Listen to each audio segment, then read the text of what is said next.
Good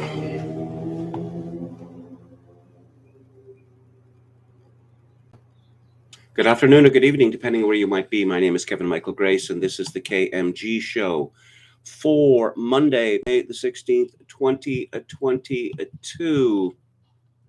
I was thinking about Galilei, the Italian mathematician, astronomer, and his view of the cosmology that the Earth moves around the sun was thought to be heretical. It's not as simple as that. I won't go into the theological arguments between him and Cardinal Robert Bellarmine, just to say that there is a famous association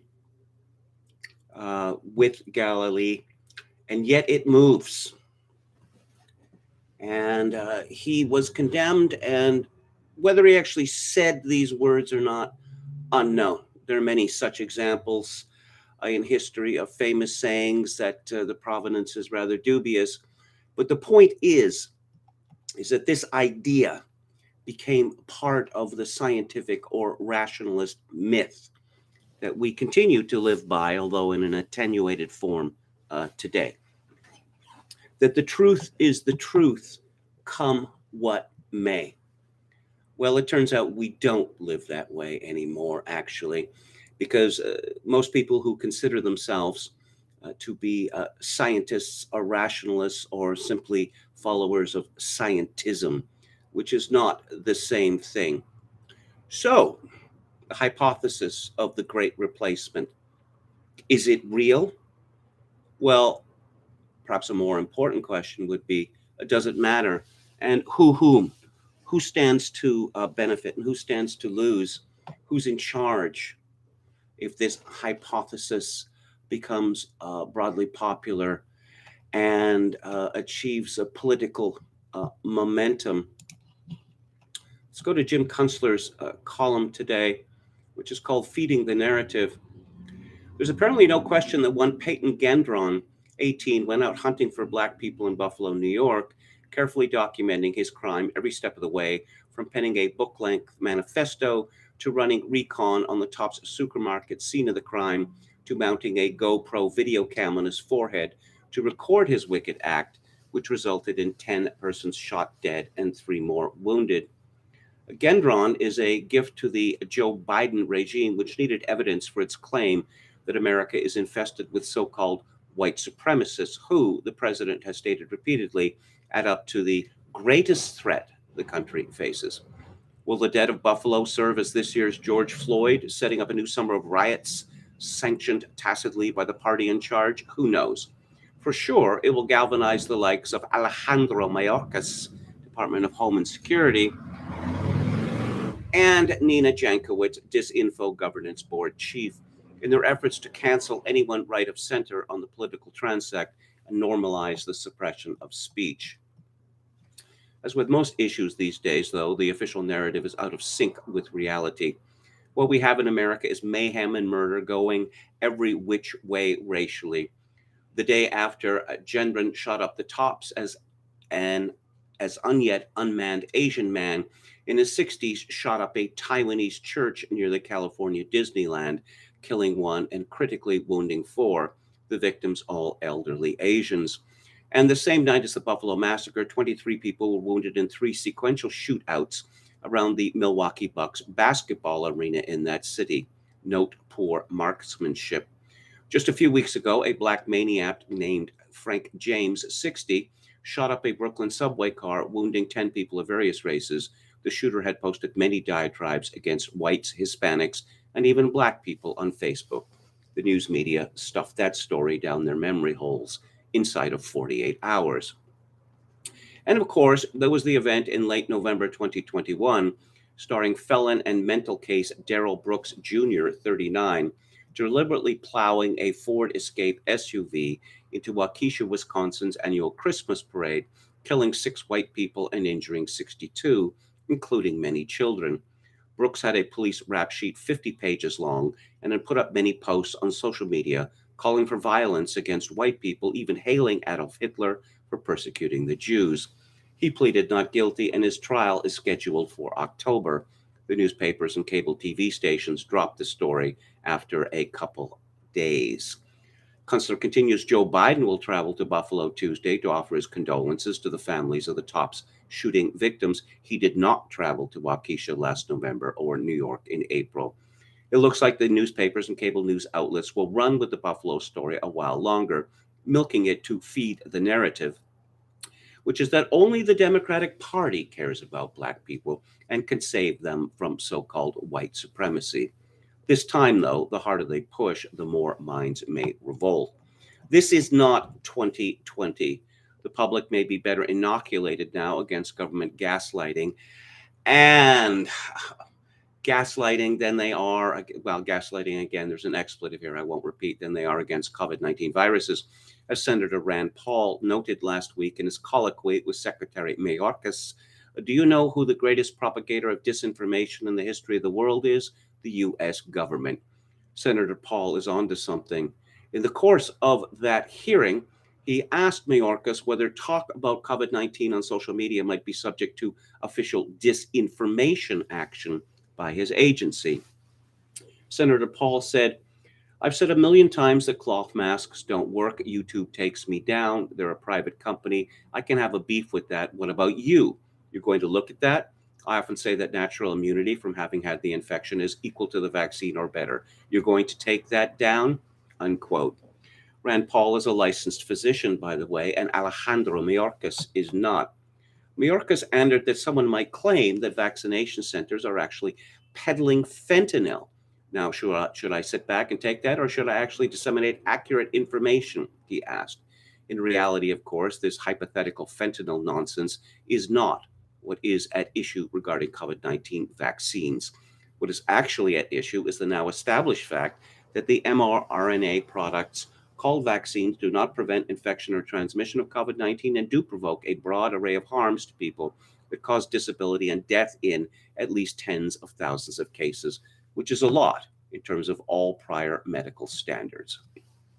The government has been lying about this consistently, Kunstler declares, and the news media have been obediently conveying these lies in league with the pharmaceutical giants who produce the vaccines.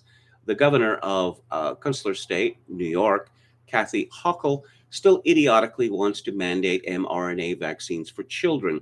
Pfizer ran a commercial on CBS's 60 Minutes Sunday night promising that further vaccination with their sketchy product will open up the world for people. In fact, it will do nothing to protect people. Rather, it will promote the evolution of new and different iterations of novel coronaviruses, and it will surely kill and maim a lot more people, including little children. Have you noticed something else pretty strange, interesting these days? In all the reportage about Ukraine, there has been absolutely no mention of COVID-19 in connection with the disorders of war, where you'd think hunger, cold, injury, and filth would compromise many immune systems. Weird, a little bit, huh? Did it just cease to exist? Kunstler concludes, white supremacy is the Joe Biden regime's all-purpose shield against the consequences of its insults to reality, including its role instigating that war in Ukraine, its creation of the entire COVID-19 fiasco from the Wuhan lab to present, its policies that induce reckless monetary inflation, its willful neglect of border enforcement, and its monumental corruption. Watch them try to run with it. Let's go to the chat. Hello, Chogokin666, who says social narcissism is a term I just learned about, and boy, is it apropos. Hello to Gamion. Again, Chogokin666 says Finland and Sweden are like the black girls saying, oh, snap, he called your mama ho when you're about to fight. Hello to Anrun, Dawn from Beyond. Yes, KMG on a Monday. Just watch Pauline à la plage, Eric Romer film, Pauline at the Beach, says Oscar Toe. Hello, KMG and chat. It's a lovely and profound movie, Pauline at the Beach. Hello to Yo Mama. Chokin666 says Richard Spencer is advocating the shutdown of 4chan. Boy, that fellow certainly doesn't glow in the dark. Little Palcasso88 and Dan. Palcasso says Barry was amazing last night. I'll have more to say about that near the end of the show. Buddy says, I'm here at the Ball Diamond again, so if I may spread the KMG show far and wide. Oh, yeah, sunny and warm from Midwest USA. Glad to hear it. Oscar To says, Spencer is basically the Azov battalion for the left now. At least he doesn't hurt the right any longer. And who else do we have here? Biden put Tracy Flick in charge of the internet, says Paul Casso, 88. I think Tracy Flick was probably more intelligent than Nina Jankowicz.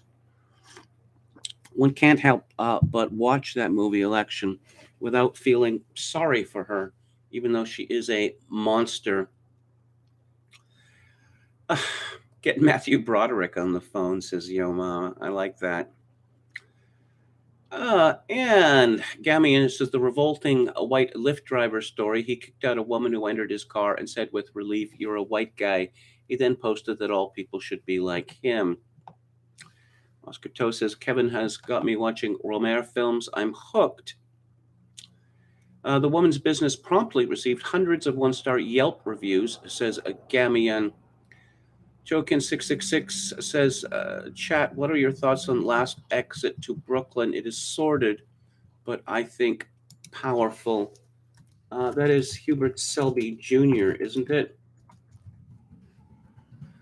And with a lot of these things, I forget whether I watched them or not.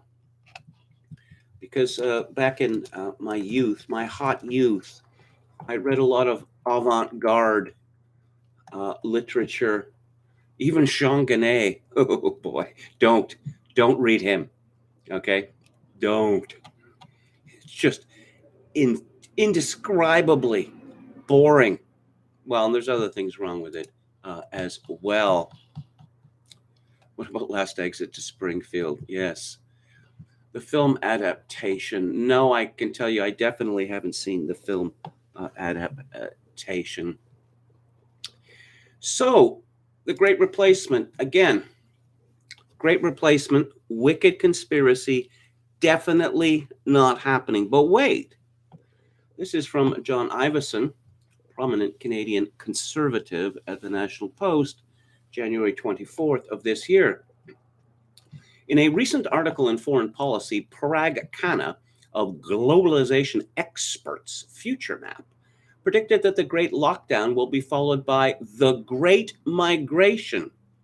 And the G and the M are capitalized as the best and the brightest move to exploit opportunities and fill labor shortages. Labor shortages. I suppose you could raise wages, or you could train Canadians or Americans for these jobs? No. He continues, it would seem an inopportune time for the government of Canada to stop accepting applications from highly skilled workers from overseas. Yes, that is exactly what the Liberals have done. Oh, highly skilled workers. Yes. I don't want my doctors or my engineers or my computer scientists to come from, I don't know, various schools in Congo, Brazzaville. But Ivison thinks differently. As my colleague Ryan Tumilty reported Saturday, the high-skilled worker stream is backlogged. So despite nationwide labor shortages, the government is pausing new invitations because the department can't process them. The reason why Immigration, Refugees and Citizenship Canada is so backed up are entirely political, for a variety of reasons, not least of which is that more immigration means more economic growth. The Liberals have committed to bringing in more than 400,000 permanent residents a year for the next 3 years. Oh, all hail the GDP, which you might as well call Moloch at this point. Canada's growth rate has been tepid in recent years, even with high levels of immigration. Even with high levels of immigration, Canada's growth rate has been tepid. You seem to be invalidating your own hypothesis here, Ivison. Absent the new arrivals, we've been going backwards, as is clear from real GDP per capita data. Oh, okay. High levels of immigration are integral to the Liberal economic plan. So let's recap here. The Great Replacement, wicked conspiracy theory, definitely not happening. The Great Migration, definitely happening, and it's a good thing. And in fact, a leading Canadian conservative, or soi-disant conservative, demands faster, faster. But I mean, this is how the game works, but one is not supposed to notice it. Again, it's Schrodinger's cat. Depends on which way you look at it. It's a thought experiment. The great replacement can be real and fake at the same time. Actually, there's empirical evidence about this, of the great replacement wasn't happening in Canada. How come Vancouver and Toronto, to give two examples, are now majority minority cities? Why is the population of Canada, if current trends continue, scheduled to be majority non-white by, say, 2035? Back, if you want to go back 50 years, or a little more than 50 years, let's say to 1966, the population of Canada was 97% white. Seems to me that something has happened in Canada. I suppose we could call it a replacement. This is from the Boston Herald. Citing the vile online manifesto attributed to the Boston shooter, Governor Hochul Sunday urged social media companies to crack down on hate speech, calling the sites, quote, instruments of evil. Quote, I'm calling on the CEOs of all the social media platforms to examine their policies and to be able to look me in the eye and tell me that everything is being done that they can to make sure that this information is not spread, she told CNN's State of the Union, speaking a day after 18-year-old Peyton Gendron, who is white, killed 10 in an attack targeting Black people. Quote, they have to identify when information like this, the second it hits the platform, it needs to be taken down because this is spreading like wildfire. These theories that result in the radicalization of a young person sitting in their house is deeply scary, and it's something that has to be dealt with, unquote. Prior to the attack, Gendron apparently posted a 180-page screed saying that he chose the site of his attack because it had the largest Black community that was close to him. Among his racist ravings, he called the so-called replacement theory, popular in the fall right. He cited it. The doctrine holds that people of color are replacing whites with help from elites. Is that happening or not? Should be pretty easy to look at census data. Calling the theory truly disgusting, Hochul said that leaders from both parties need to denounce it and make sure proponents crawl back into their holes and stay there. Senate Majority Leader Chuck Schumer appeared to second the call for a social media crackdown. Quote, we must address the disturbing reality that the internet and social media enable purveyors of evil to spread their wicked words to poison the minds of others. There are billboards all over downtown Victoria which say you don't need to be racialized to be anti-racist. And there are mostly pictures of non-white people looking irked or sullen because of all of the racism these racialized people are suffering. And again, my question is always, who racialized them? And since racism is, by definition, only something that white people are capable of, anti-racism theory, teaching, praxis, whatever you want to call it, is by definition anti-white. By definition. If you look at the American media and the Canadian media, particularly, say, the New York Times and the Toronto Star, you will see a level of anti-white hatred which is close to genocidal. But of course, that obviously has nothing to do with young white people being radicalized. No. It's all Tucker Carlson's fault. This is by Nicarama at Red State. We reported earlier on the horrible shooting in Buffalo in which 13 were shot. 10 of the 13 were killed. Yes, and there's some details about this. Authorities said they believe there was a racial component to the shooting, and the FBI is investigating it as a hate crime. Unlike, say, what happened in Waukesha. That guy was just crazy, It's another thing we see. Increasingly, when Muslims decide to shoot things up or to run over people with their cars, drive onto the sidewalk, say, Oh, well, yeah, he had severe mental problems. Oh, okay. Nothing racial or religious or ethnic about these murders. Now, at a time when this just happened, you think that there would be a focus on the victims and figuring out the facts or calling out the evil nature of the act, but that hasn't stopped some vile folks on the left and those in bed with them from already trying to attack people on the right, specifically Tucker Carlson, somehow blaming him for the actions of this man. Here's former Clinton press secretary Joe Lockhart, quote, "More blood on the hands of Tucker Carlson and Fox News. This killer used their racist talking points to justify killing 10 people. Carlson won't stop because, as he explained to the New York Times, it's good for ratings. Lives be damned, as Carlson will be at Judgment Day," unquote. It's funny how these people suddenly become Christian when things like this happen. Oh, and here's Rick Wilson from the North American Man Boy Lincoln Association. The Buffalo Killers manifesto reads like a job application for a junior producer on Tucker Carlson. And no, I'm not being flippant, unquote. This is vile, and they should be ashamed of themselves if they had any souls to feel shame with anymore. This has nothing to do with Tucker Carlson. The manifesto hasn't even been confirmed yet, and it doesn't have anything about Carlson in it, as far as I can tell. They're so anxious to attack, they can't even wait till it's confirmed to spread their nonsense. Indeed, there's reportedly an anti-Semitic meme that attacks Fox in the alleged manifesto. Yes. So people are trying to blame Fox based on the manifesto.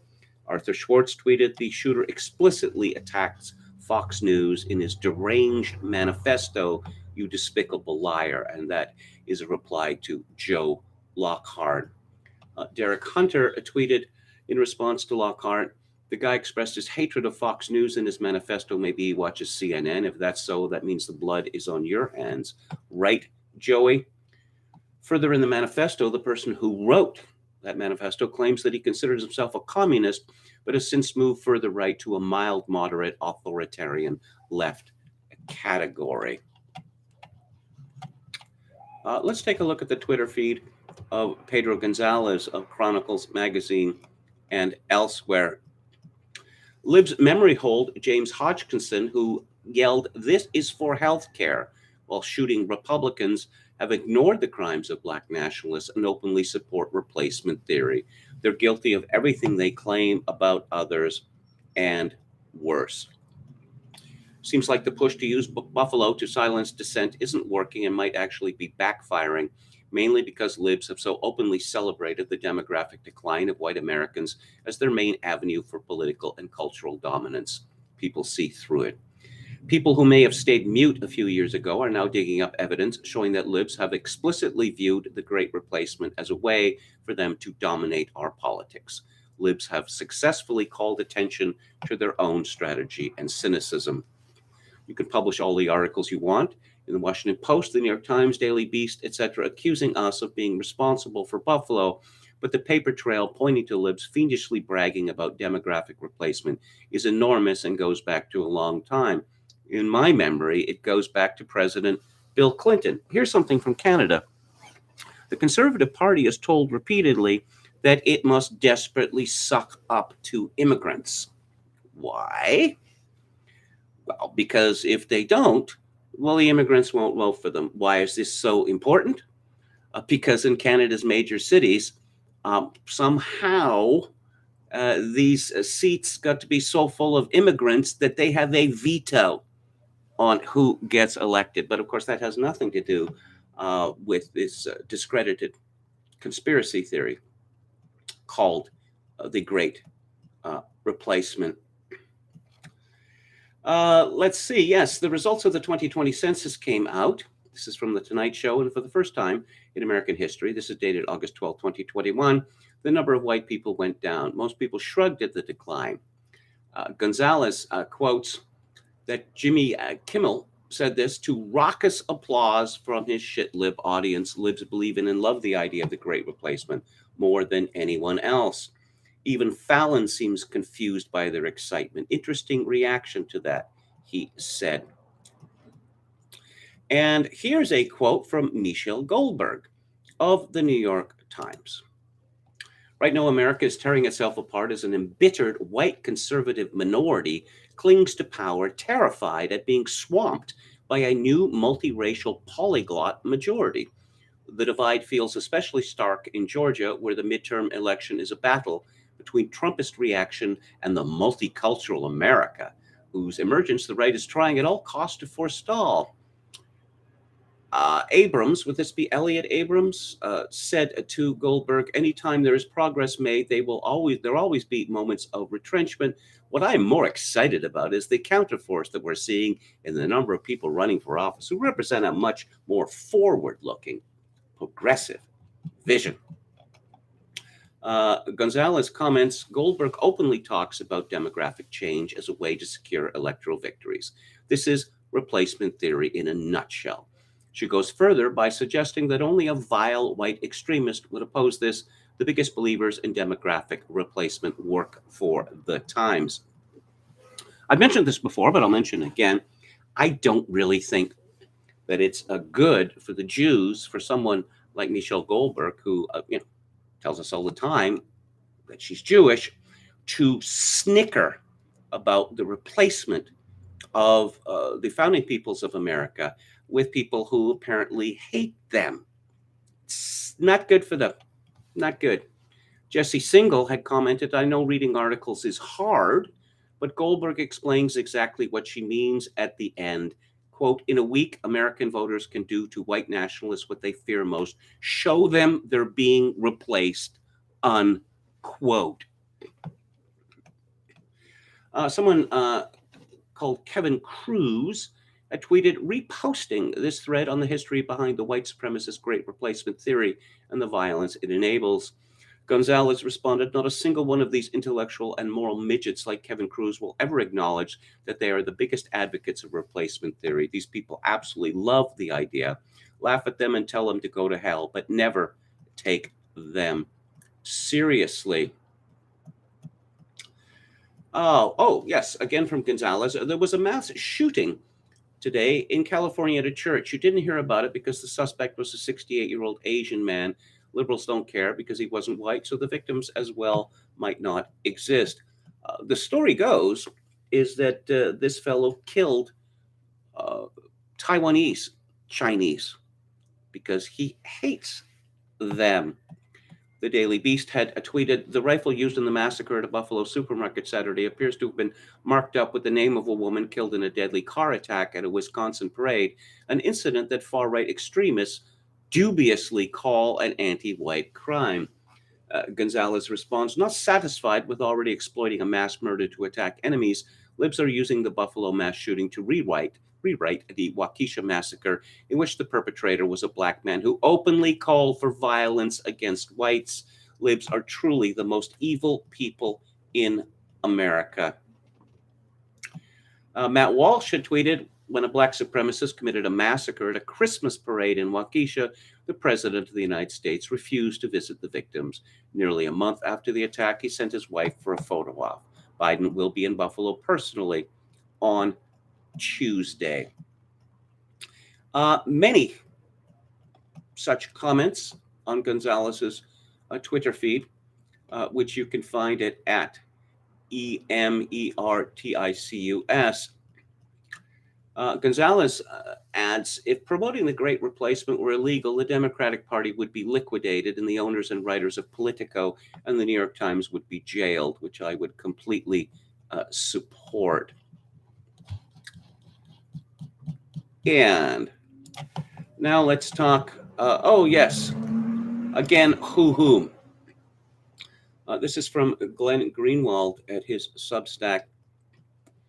At a softball field in a Washington, D.C. suburb on June the 14th, 2017, a lone gunman used a rifle to indiscriminately spray bullets at members of the House GOP who had gathered for their usual Saturday morning practice for an upcoming charity game. The then House Majority Representative Stephen Scalise was shot in the hip while standing on second base and almost died, spending 6 weeks in hospital and undergoing multiple surgeries. 4 other people were shot, including 2 members of the Capitol Police who were part of Scalise's security detail, a GOP staffer, and a Tyson Foods lobbyist. He was hunting us At this point, said Representative Mike Bishop, Republican of Michigan, he said of the shooter who attempted to murder as many people as he could while standing with his rifle behind the dugout. The shooter died after engaging the police in a shootout. He was James T. Hodgkinson, a 66-year-old hardcore Democrat who, less than 6 months into the Trump presidency, had sought to kill GOP lawmakers based on his belief that Republicans were corrupt traitors, fascists, and Kremlin agents. The writings he left behind permitted little doubt that he was driven to kill by the relentless messaging he heard from his favorite cable host, MSNBC's Rachel Maddow, and other virulently anti-Trump pundits about the evils of the GDP. Indeed, immediately after arriving at the softball field, he asked several witnesses whether the people gathered were Republicans or Democrats. A CNN examination of his life revealed that Hodgkinson's online presence was largely defined by his politics. In particular, his public Facebook posts date back to 2012 and are nearly all about his support for liberal policies. He was particularly passionate about tax hikes on the rich and universal health care. NBC News explained that when he got angry about politics, it was often directed against Republicans, and acknowledged that Hodgkinson said his favorite TV program was The Rachel Maddow Show on MSNBC. Indeed, his media diet was a nonstop barrage of vehement animosity against Republicans. His favorite television shows were listed as Real Time with Bill Maher, The Rachel Maddow Show, Democracy Now!, and other left-leaning programs. On the Senate floor, Senator Bernie Sanders divulged that Hodgkinson was an ardent supporter of his and even apparently volunteered for his campaign. A Sanders supporter told the Washington Post that he campaigned for Bernie Sanders with Hodgkinson in Iowa. The mass shooter had a particular fondness for Maddow's nightly MSNBC show. In his many letters to the editor sent to the Belleville News Democrat, he expressed support for President Obama and declared his love for the Rachel Maddow Show. While consuming this strident and increasingly rage-driven Trump-era anti-GOP media diet, Hodgkinson joined several anti-GOP Facebook groups, including Terminate the Republican Party, The Road to Hell is Paved with Republicans, and Join the Resistance Worldwide. Two of his consuming beliefs were that Trump-era Republicans were traitors to the United States and fascist white nationalists. In 2015, he had posted a cartoon depicting Scalise, the man he came very close to murdering, as speaking at a gathering of the KKK. Despite the fact that Hodgkinson was a fanatical fan of Maddow, Democracy Now! Host Amy Goodman, and Sanders, and that the ideas and ideology motivating his shooting spree perfectly matched and were likely shaped by liberals of that cohort, and that the enemies whom he sought to kill were also the enemies of Maddow and her liberal comrades, nobody rational or decent sought to blame the MSNBC host, the Vermont senator, or anyone else whose political views matched Hodgkinson's for the grotesque violence he unleashed. The reason for that is clear and indisputable. As strident and extremist as she is, Maddow has never once encouraged any of her followers to engage in violence to advance her ideology, nor has she even hinted that a mass murder of the Republican traitors, fascists, and Kremlin agents about whom she rants on a nightly basis to millions of people is a just solution. Greenwald continues, it would be madness to try to assign moral and political blame to them. If we were to create a framework in which prominent people were held responsible for any violence carried out in the name of an ideology they advocate, then nobody would be safe, given that all ideologies have their misfits, psychopaths, unhinged personality types, and extremists. And thus there was little to no attempt to hold Maddow or Sanders responsible for the violent acts of one of their most loyal adherents. I will jump in here to say that it was revealed after Ted Kaczynski was found to be the Unabomber that Ted Kaczynski was obsessed with climate change and with a book by Al Gore called Earth in the Balance. The book was found in his cabin and it was heavily marked up with underlines, exclamation points, notes of approval. I'm not blaming Al Gore for what Ted Kaczynski did because that would be crazy. But apparently this only works in one direction. Greenwald continues, the same is true of the spate of mass shootings and killings by self-described black nationalists over the last several years. Back in 2017, the left-wing group Southern Poverty Law Center warned of the return of the violent black nationalist. In one incident, Mika Xavier Johnson ambushed Dallas police officers during a peaceful protest against police brutality, killing 5 officers and wounding 9 others. Then, 10 days later, Gavin Eugene Long shot 6 officers, killing 3 in Baton Rouge, Louisiana. They shared the same ideology, one which drove their murderous spree. Needless to say, the ideas that motivated these two black nationalists to murder multiple people, including police officers, is part of a core ideology that is commonly heard in mainstream media venues, expressed by many, if not most, of the nation's most prominent liberals. Depicting the police as a white supremacist force eager to kill black people, grievances against perceived white dominance, and anger over the white supremacism endemic in America's system of governance from the country's founding are views that one routinely hears on MSNBC, CNN, and from Democratic Party politicians, and in the op-ed pages of the New York Times and the Washington Post. Yet virtually no one sought to blame Chris Hayes, Joy Reid, Nancy Pelosi, Jamel Bowie, or New York Times op-ed writers for these shooting sprees. Indeed, no blame was assigned to anti-police liberal pundits whose view of American history is exactly the same as that of these two killers, even though they purposely sought to murder the same enemies whom those prominent liberals target. Why is this happening? Well, because we're seeing a period of turmoil that Peter Turchin has talked about, which happens from time to time. We saw this in the late 60s, early 70s with the violent leftist revolutionary movements in the United States.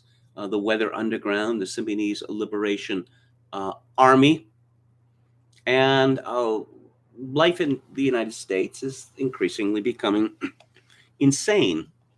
And one would expect this to be reflected in murder. And we have seen that it is. And sadly, I have to say that I think that we're going to see more of this. Now, I would recommend to the progressives, not that they would listen to this, that it is not a good idea to say the things that they are saying, to claim that black people are risking their lives every time they leave their house, that white policemen are looking to shoot them dead is such a deranged lie that it is encouraging black people to kill the police. Because if the police are going to try to kill them anyway, well, why not try to stop them before they do, or bring down a few of them with them? And let's go to Eugippius, our German friend. This is called On the Failure of Conservatives to Mount Effective Opposition to the Most Insane Policies Ever Visited Upon Mankind. He begins, Corona is the latest chapter in a long parade of insanity by Western governments. I was first summoned from inattentive normie sleep in 2015 when Angela Merkel opened the German borders to mass third world immigration. It was an intensely strange moment. Week upon weeks of clearly manufactured media hysteria culminated in people of all political persuasions donating money and clothes to notional Syrian refugees and joining welcome parties at train stations. There they encountered primarily fighting-age men from across the Middle East and Africa, a far cry from the crowds of Syrian women and children and doctors that the media had promised. These refugees, supported by taxpayers and unleashed upon the indigenous population of Europe, behaved after the pattern of invaders across history. The press and government officials studiously hid the details of their conduct until the mass sexual assaults perpetrated at Cologne on Silvesternacht 2015-16, New Year's Eve, overwhelmed even the propaganda capacities of the German state media. By the end of 2016, an astounding 1.3 million migrants had entered the Federal Republic of Germany, a massive incursion overseen not by a leftist government, but by the nominally conservative Christian Democrats. It was also the CDU, under Merkel's leadership, which developed the genius plan to phase out nuclear energy and close Germany's coal-fired power plants at the same time, and who masterminded some of the harshest and most destructive corona containment measures in all of Europe. You elect allegedly prudent, far-sighted, centrist conservatives, you get mass immigration, deindustrialization, and nationwide hygiene house arrests. How does that happen? Eugippius asked. I've tried not to make right-wing politics a focus of this blog, mostly because I'm not even sure what it means to be on the right in a world where there's no operative political identity beyond establishment leftism. Everyone who opposes a leftist program, whatever his specific views, will find himself bearing the right-wing label. Nor do I consider myself in any real sense a conservative. Nevertheless, the complicity of conservative politicians in enacting lunatic leftist policy prescriptions is a very deep problem, and one that characterizes politics not just in Germany, but across the West. It's also the theme of a little book from 2020 by Manfred Kleine-Hartlager called Konservativen Beschimpfung that I found myself reading these past few days. The title might be translated Invective Against Conservatives or merely Against Conservatives, but it's not so much as an attack as it is an explanation of conservative complicity in the leftist political program. As such, it explains a great deal about our current movement, and in what follows, I'll venture to summarize some of its central ideas. The Americans I know are fond of explaining conservative failures via the thesis of controlled opposition. The U.S. Republican Party and also many nominally right-wing mouthpieces, so the line goes, have been co-opted either by the leftist establishment or by related special interests and function merely as conduits to direct ideological energies towards ineffective or counterproductive ends. This thesis is not so much wrong as it is incomplete. The success of empty, transparent strategies like these itself requires explanation, as does the continued inability of many right-leaning politicians to develop a clear critique of the left or even defend the most moderate of their own positions. Instead, conservatives repeatedly embrace the principles of their opponents while rejecting nationalists and traditionalists to the right as filthy populists, in chorus with leftist activists themselves. The conservative of MKH's title include the members of mainstream parties like Tories or the CDU, but also elements of the populist trending opposition, such as the Alternative for Deutschland, or even some of the MAGA movement behind Donald Trump in America. Fundamental to conservatism in its establishment and establishment-adjacent oppositional forms are these same kinds of people, namely middle-class traditionalists, a character type that finds itself inherently opposed to rebellion, according to the author, and which, quote, is therefore to be found in every culture and society, unquote. This archetypal conservative shares a great deal of his ideology with the populist right. It is only his social and cultural orientation and his attitude towards the reigning elite that sets him apart. Quote, the right dissident can be an enemy of the state, the conservative at most a member of the opposition, unquote. Above all, the conservative has the aims and instincts of a middle-class striver. He is status conscious and eager to ingratiate himself with elites, whoever they may be. Thus, MKH detects an important asymmetry between establishment leftism and the conservatives who appear to oppose it. The conservative is an instinctive defender of traditional organic structures, quote, which function precisely because of their organic nature, that is to say, because nobody planned them consciously or with intent, unquote. The leftist, meanwhile, is an innovator who deploys his theories and utopian hopes against the received tradition. Like many organic things, our traditional institutions have an intuitive appeal that is nevertheless difficult to articulate, entirely foreign to leftist history and theory. Things like marriage and the family, religious communities, and even the human immune system are organic solutions to ancient problems worked out over millennia of cultural and biological evolution. Not even the most ardent defenders understand their purposes or functions fully. Conservatives are therefore rhetorically disadvantaged. Quote, the only conclusive proof that these structures are irreplaceable comes when one has destroyed them and realized that no replacements are in sight. But then it is too late, unquote. The leftist critique of traditional institutions, meanwhile, undermines the functioning of a traditional society. By destroying solidarity and common feeling, these tactics come to reinforce perversely the leftist critique itself, as natural social and cultural structures are destroyed by leftist propaganda and social engineering. Churches, schools, and governments indeed come to seem, as the left has always told us, non-existent, irrelevant, repressive, reactionary, unquote. This is a long essay of which I'm only going to read part. But one of the things that is most important in the destruction of solidarity is immigration. And immigration's stepchild, multiculturalism. Multiculturalism is a universal solvent which destroys all norms. Just to give one example, and one that I have given before, I was taught, as was every child of my generation, that only thugs, bad people, spat on the sidewalk. It's insulting, it's insanitary, it's disconcerting for people to see. Also, hawking up phlegm is not something that people do in public. But then our societies became infused, if you will, with large numbers of people from a different part of the world, for whom this type of behavior is, well, it occurs without a second thought. When, let's say, the native or pre-existing population of a country sees this thing happening, they ask themselves, well, if they can do it, why can't I do it? Or if this is happening everywhere now, perhaps I shouldn't be upset about it, because that's just the way we do things now. This is how societies are destroyed, when it's impossible to maintain cultural norms.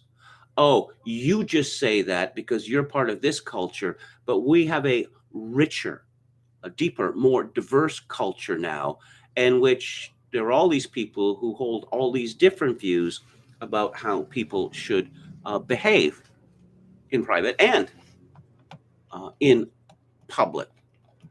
Multiculturalism exists formally. It's been codified in my country. It exists informally in the United States and in Great Britain. It doesn't matter. The effect is the same. And the effect is, apart from the delicious food of which we hear so much, the effect is entirely destructive. But good luck getting a progressive to talk about the negative effects of diversity, multiculturalism, inclusion, because they won't. Because that makes one a racist. They like to talk a great deal about the indigenous and how much they love the indigenous, but they only love the indigenous in Canada, the United States, Australia, New Zealand. I think I've run out of examples. They do not like the indigenous of Ireland, Scotland, Wales, England, France, Germany, Spain, et al. In fact, they rather tend to hate them. Patrick Brown, who is the uncanny valley creep who is running for the leadership of the Conservative Party of Canada. And once again, every time I see a picture of him or a video, I think, has anyone asked him whether he has body parts in his freezer? So Patrick Brown didn't wait very long before the fatal shooting in Buffalo, just a few hours.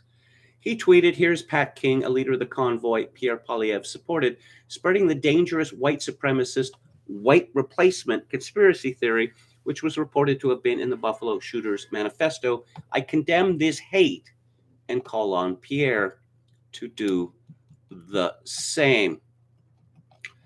Yeah. And Patrick Brown, after he had bent Pierre Poilievre to his will, no graciousness from Patrick Brown, who tweeted 3 hours ago, "I'm disappointed it took Pierre Poilievre so long to denounce white replacement theory, and only after considerable pressure and questions about his other troublesome positions remain. I have no qualms condemning all of these bad policies. Why won't Pierre? Exactly. Why aren't you exactly like me? I hold no brief for Pierre Poilievre. I think that he's a straw man. I think there's little to distinguish him from the Liberals, except his flamboyance and his love of crypto and vaping and cringe generally. But you see, Poilievre has been put in a position now where he is just going to have to grovel and grovel and grovel and grovel and grovel. How much do you like immigration? Do you like immigration this much? Or do you love immigration this much? In the same way that he's put himself in a position where he's going to have to do the same about abortion. How much do you love abortion, Pierre Poilievre? Do you love it this much? Or do you love it this much? And then maybe in a month or so, do you love it this much? That's what it comes down to in my country. This is from the Canadian Press today. Pierre Poilievre is denouncing the white replacement theory believed to be a motive for a mass shooting in Buffalo, New York, as, quote, ugly and disgusting hate-mongering, unquote. Believers say so-called white replacement is being achieved both through immigration and demographics, with white people having lower birth rates than other populations, and some claim this has been orchestrated by the Jews. Let's leave aside the last clause there, okay? Is white replacement happening? Is it happening through both immigration and demographics? Do white people have lower birth rates than other populations? Actually, typically when immigrants move to the West, their birth rates collapse very quickly. Poilievre said, quote, for Patrick Brown to use this atrocity is sleazy, even for him. I supported the peaceful and law-abiding truckers who protested for their livelihoods and freedoms, while simultaneously condemning any individuals who broke laws, behaved badly, or blocked critical infrastructure, unquote. Interim Conservative leader Candice Bergen also issued a statement Monday calling racism repugnant. Quote, the white replacement conspiracy theory is peddled by racists and bigots.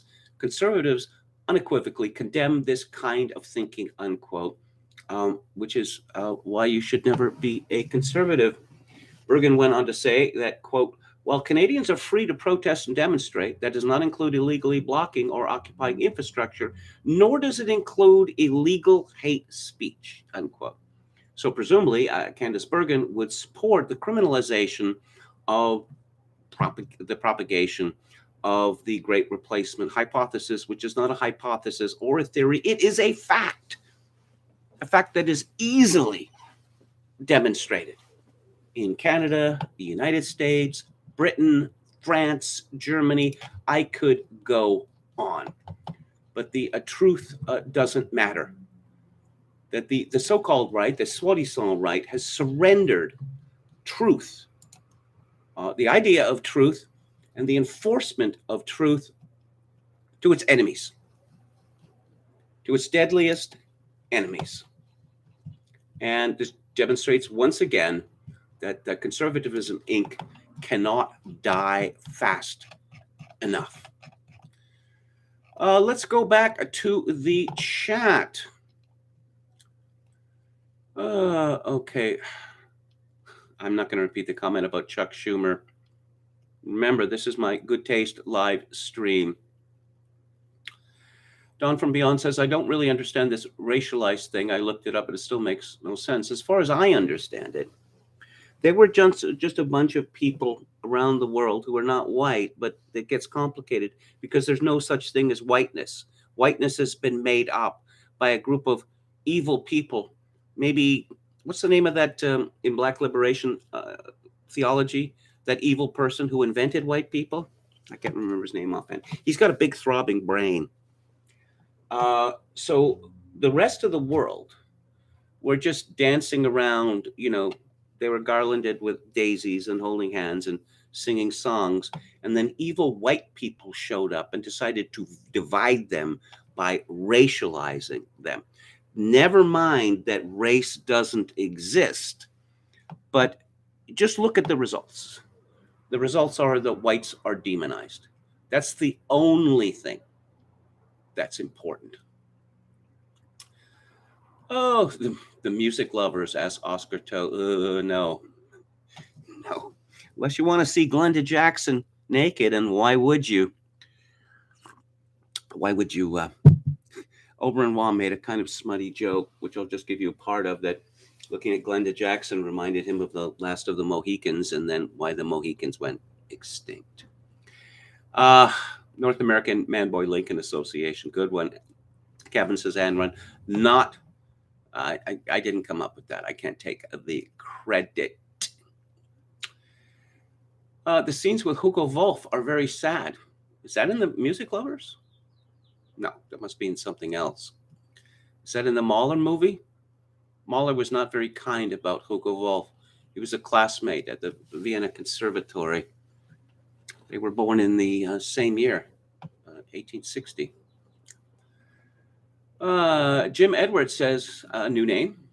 Thanks for showing up. PP has taken the time to denounce replacement theory as white nationalist garbage. Yes.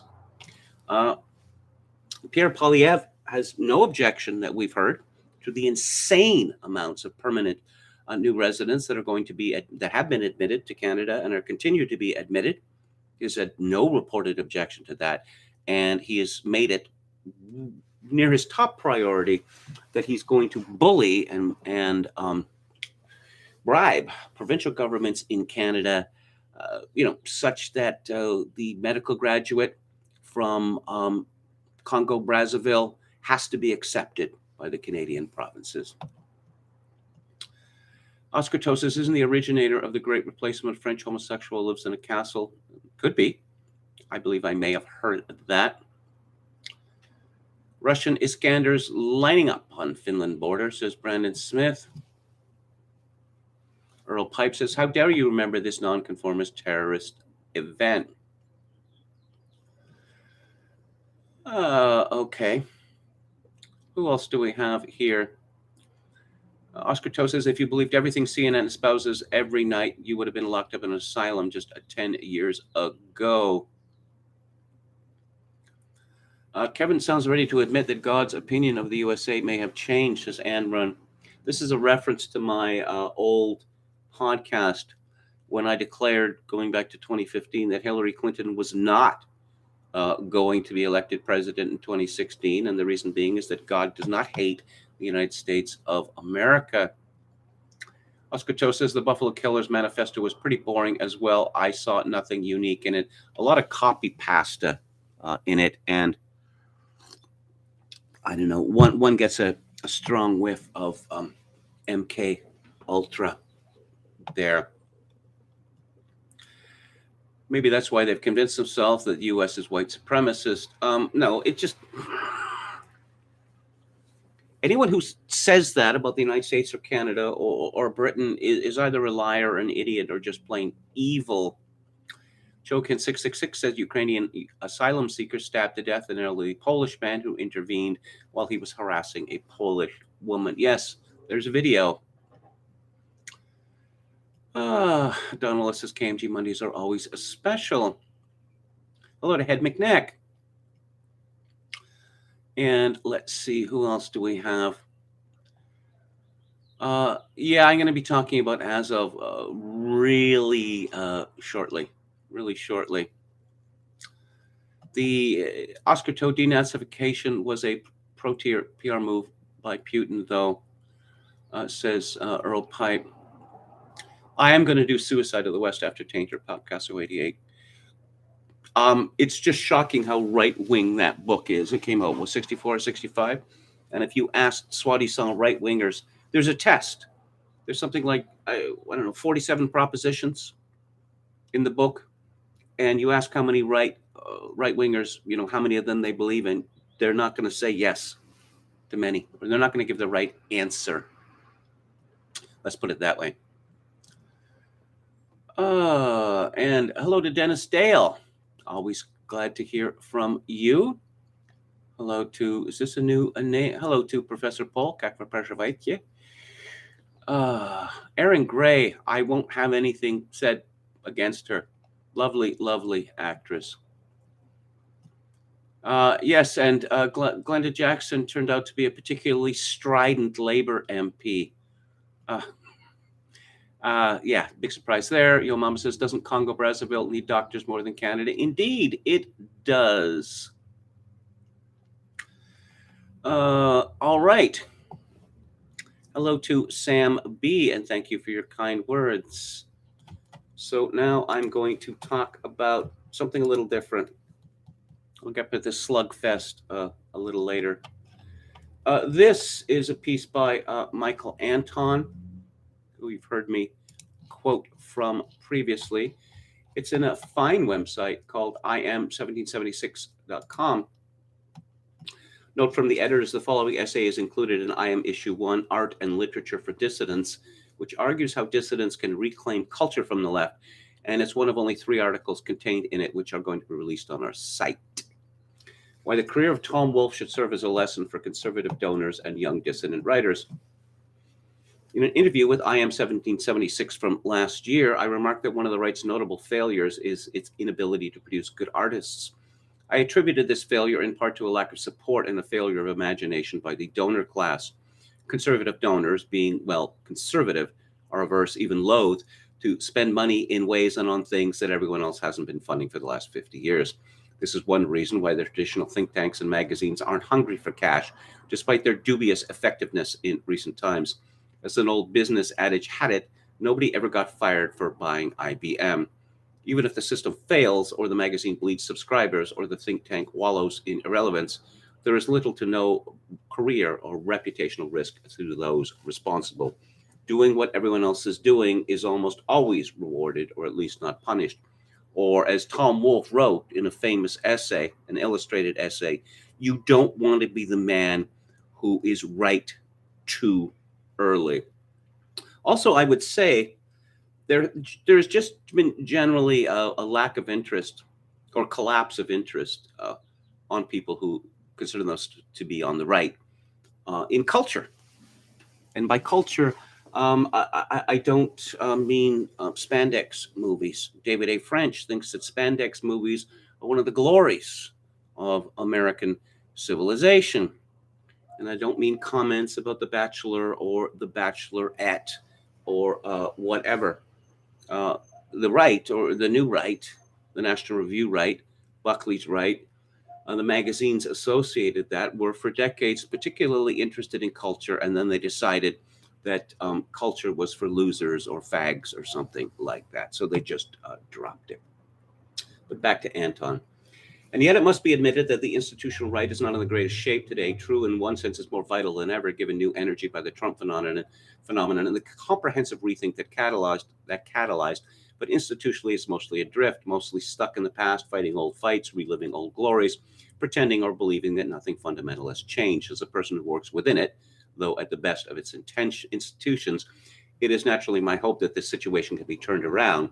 But it must also be admitted that nearly all the most interesting and consequential work and thinking on the right today is being done outside institutional walls and constraints.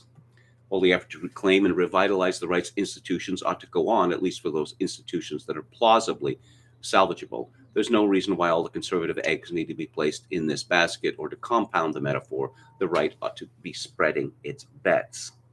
One way to do that would be to patronize emerging artists, specifically storytellers. It is hardly an original insight to say that stories move the world to an infinitely greater extent than policy papers, yet the right spends infinitely more on the latter than the former. The left, which understands power and how to use it far better than we do, does not make this mistake. Granted, it's far easier for the side that controls most of the publishing houses and all the movie studios and streaming services, etc., to dominate storytelling. I have no easy answer to that beyond the obvious question: where's all the right-wing money to back the conservative Hollywood alternative that we've been promised for at least half my lifetime? Here again is a failure of imagination, or perhaps too much imagination, about what might happen to assets after they're withdrawn from safe investments and applied to risky ventures. In any case, both problems will need to be solved, but at least writers are cheaper than studios. I wish the career of Tom Wolfe to suffice as an example, not of patronage, for he had none, but of what might be possible today if any were available. Tom Wolfe began his career in the late 1950s, i.e. at a time when it was easier, though by no means easy, to make one's living by the pen. It helped that he came from an affluent family, though I have some familiarity with his biography and never came across any indication that he was supported by his parents after college. He was born in Richmond, Virginia, attended Washington and Lee, tried out for, but didn't make the New York Giants pitching staff, then got a PhD at Yale. Eschewing the academy in favor of the real world, he became a reporter at the Springfield Union of Massachusetts, the first, really only job he was offered. From there, he worked his way up the prestige chain to the Washington Post, back when it wasn't brute force propaganda, then to the New York Herald Tribune. The latter was, at the time Wolf joined, 1962, the New York Times' only broadsheet rival in America's Republican paper of record, sort of what the Wall Street Journal is today. But it limped out of the great newspaper strike of 1962 to 1963, mortally wounded, and was killed off by a second strike in 1966, leaving Wolf without a job. The experience of the strikes, when Wolf wasn't drawing a regular paycheck, taught him that he could stand on his own. He began writing for Esquire and other magazines, making a decent living. In fact, he always lived very well, in part financed by debt. As the New York Herald Tribune was going under, its Sunday supplement was spun off as New York Magazine, giving Wolf something of a home base. For the next decade or so, he made a very fine living as a magazine writer. In those pre-internet days, journalism paid a lot better, and before Wall Street deregulation and globalization, New York was a lot cheaper. I'll just say that I'm old enough to remember, my experience is such that I remember the end of those days. Just to give you an example, a few years ago, an American friend of mine told me that he'd had an op-ed piece that had been accepted by the main newspaper in Dallas. I forget the name, the Dallas Morning something or other. And he told me how much he was paid. This would have been the same amount that he would have been paid in 1960. So in other words, he was paid 1/10, 1/15, or whatever of what op-ed writers would have earned back in 1960. A few years ago, a younger friend of mine had a brother who had graduated from school, and he wanted to talk about the journalism business with me, to give him some career advice. And the three of us got together in a pub, and I cut the conversation short by saying, don't do it. It's a dying profession. If you get taken on by a newspaper, any of them, they will work you to death. They will expect you to work 78 or 80 hours a week, or maybe more, to be on call pretty much 24 hours a day, and you will start off at about $2,000 a month. Anton continues, Wolf also made decent money on his first three books, especially The Electric Kool-Aid Acid Test, which, unlike the other two, was not a collection of previously published articles, but it was the blockbuster Radical Chic and Mau Mauing the Flatcatchers that sold well enough to allow him the freedom to write about whatever he wanted and to spend as much time as he planned researching and reporting. His subsequent books made and kept him rich. One in particular, The Bonfire of the Vanities, did so well that its success prompted Wolf to pen a kind of denunciatory challenge to all the writers in America. Stalking the Billion-Footed Beast, published in Harper's in 1989, argues that American literature turned stale when it stopped relying on repertorial realism and instead turned inward. Think of that mellifluous phrase, the psychological novel. Wolf insists that writers replace the hoary old saw, write what you know, with write about what you find, since in fact few people know much of anything until and unless they go out and learn it. His advice, or better exhortation, was leave the house, gather information, and apply repertorial techniques to fiction, i.e. invent stories that explain the real world. Don't think of fiction as fantasy, far from it. The whole enterprise stands or falls based on your story's plausibility, which is to say its conformity to observed reality. Bonfire of the Vanities was so successful because everyone who knows anything about New York knew that that portrait was dead on accurate. Well, I have some slight disagreement with Wolf and Anton on this. I have no objection whatsoever, and there's a lot of good or greatness to be found in writers like Tom Wolfe or Balzac or Émile Zola, other realists, but there's other writers who I think are equally good, like Muriel Spark, to give one example, and she wrote about this once. There's not a lot of research in her novels.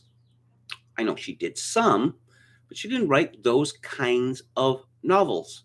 Obviously, her most famous novel, The Prime of Miss Jean Brodie, is about a young woman who leaves a Scottish school and goes into a nunnery. Well, I don't think that Muriel Spark spent all that much time in a nunnery, particularly in a nunnery where the nuns had a vow of silence. The point is, you need to know as much as you need to know. The question of whether Tom Wolfe was a man of the right, he denied it, as Anton mentions, but I don't really think that there's any doubt that he was. I mean, one might consider him to be, a traditional liberal in the sense that Wolfe believed that the truth matters. Now, of course, Wolfe got involved in the great nature versus nurture question debate, and he came to the conclusion that nature wins. And of course, he is right about that. There is a limit to one's intelligence, which is set at birth. As soon as the baby comes out of the womb, and assuming, that this is not botched, the potential is set. It's like set in cement almost. Obviously, education matters, but of course, there are many, many famous examples. Andrew Carnegie, to give one, Thomas Edison, both of whom had almost no formal education to speak of. There's some people who are just so clever that it's difficult to keep them down. So, shocking absolutely nobody, the Ukraine is the winner of the world's gayest competition, Eurovision. Did anyone see that coming? This is from Tom Hussey at the U.S. Sun. A Eurovision winner was spotted smooching his girlfriend before bravely heading back to the front line to fight Putin's butchers. Oleg Basyuk, the frontman of Ukrainian folk rap group, boy, that sounds exciting, Kalush Orchestra, gave his squeeze, Alexander, a big kiss outside his hotel room before leaving in a taxi. And of course, this is, a completely true story and not at all made up. Here's something from the site moonofalabama.org. This is from 2 days ago. If Ukraine is winning, why is the U.S. requesting a ceasefire? Yesterday, the U.S. Secretary of Defense Lloyd Austin called the Minister of Defense of the Russian Federation, Sergei Shoigu. Why the U.S. readout of the call says on May 13th, Secretary of Defense Lloyd Austin spoke with that Russian minister for the first time since February 18th. Secretary Austin urged an immediate ceasefire in Ukraine and emphasized the importance of maintaining lines of communication. Austin initiated the call, and the U.S. is seeking a ceasefire in Ukraine. Are we not told that the Ukraine is winning the war, that it will soon push the Russian forces back over the border? The operation to weaken Russia, which Austin had publicly announced 2 weeks ago, does not seem to go that well. Told you so. Gonzalo Lira thinks that the call points to a soon coming collapse of the Ukrainian forces. Let us hope that this is indeed the case, because it seems to be the only chance that the war will end soon. The Ukraine is losing up to 15,000 men per month to the war. The total Ukrainian casualties, dead and wounded, are likely already at 50,000. The weapons the U.S. and others provide are not sufficient to sustain the war. The Ukraine has only 3 days' reserves of diesel and gasoline left. The main parts of its forces are immobile and are getting surrounded by Russian forces. Their situation is hopeless. The Pentagon, of course, knows this all, and that is why Austin initiated the call and asked for a ceasefire. I really wonder whether the Ukrainians are believing their own agitprop, which is to say that if I'm envisioning a scenario where, if it becomes clear that the Ukrainians are not going to invade Russia, that they have lost the Donbass and more, and the Crimea and possibly Odessa, forever. Will this lead to a stab in the back hypothesis coming from the Azov Brigade, who will then rain terror on the oligarchs with whom they are currently in coalition? And here's a piece from Portfolio Armor at Zero Hedge. The top image from suspected Buffalo mass shooters, Peyton Gendron's, it's a French name actually, Gendron, 150-page manifesto. Yes. And it's a circle with things in it, like legs moving. And we've seen this before. Update, adding this tweet because it's perfect, from Scott McConnell, who, of course, was one of the founders of the American Conservative. If you had told me 10 years ago that the bipartisan foreign policy of the American elite would be to risk nuclear war with Russia so Ukrainian neo-Nazis could control the Donbass, I would have thought very unlikely. Last week, journalist Michael Tracy noted an odd about-face by two of the most frequently cited monitors of hate groups in America, the Southern Poverty Law Center and the Anti-Defamation League. Nazis are actually fine now, according to the SPLC and the ADL. After warning of the threat of neo-Nazism constantly during the 2016 Trump campaign and during Trump's term in the White House, both organizations were now silent about American support from neo-Nazi military units in Ukraine. Quote, if you happen to be alive during the years of 2016 to 2020, you can probably recall the routine issuance of frantic bulletins that Nazis were suddenly on the march in the U.S. Not just that some ludicrous ragtag group of self-identified Nazis could be occasionally spotted in the wild, which had always been a somewhat regular, albeit freakish occurrence. Rather, the idea was that full-bore ideological Nazism had surged as a genuinely formidable political force, and everyone needed to be extremely terrified of this. After having spent such enormous effort warning Americans that their country was being overwhelmed by Nazis, you'd have thought it would be a no-brainer for these groups to spring immediately into action last month and sound the alarms again. Because another incident took place that was right up their alley, an honest-to-God pro-Nazi rally in the middle of New York City. Thanks to footage captured by a journalist, Elad Elahu, we know that on April 23rd in downtown Manhattan, a group of rally-goers gathered to chant with total uninhibited exuberance, Azov, Azov, Azov, and he has provided video. That was a quotation from Michael Tracy. Elahu told me that the rally was organized by a group called Razom for Ukraine, which has held regular protest actions in the city since the war began, including to demand a no-fly zone. But on this occasion, they were focused on rapturous praise for Azov. In case you still need a primer on what Azov refers to, you may want to consult The Nation magazine, which has been unique among U.S. left liberal media over the last several years in still allowing a modicum of countervailing thought. And so The Nation is one of the vanishingly few outlets that continues to plainly describe Azov, i.e. the battalion of the Ukraine military currently fighting in the war, as a outright neo-Nazi group, unquote. Well, Chrystia Freeland, who was finance minister and deputy prime minister of Canada, has been seen twice, including just a few weeks ago at rallies in Toronto with huge banners celebrating Stepan Bandera, the notorious mass murderer of World War II. It may have something to do with the fact that Chrystia Freeland's grandfather was a notorious Nazi collaborator in World War II in Poland, Ukraine.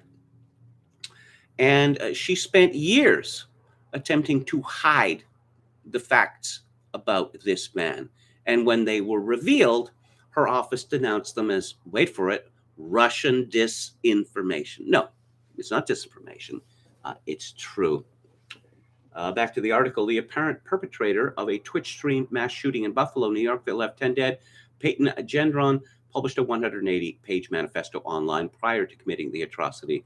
Our friend Emil Kierkegaard uploaded a copy of it. Latest mass shooter manifesto, he tweeted, has the usual mix of science, half science, pseudoscience, and very detailed information about weapons and gear, unquote.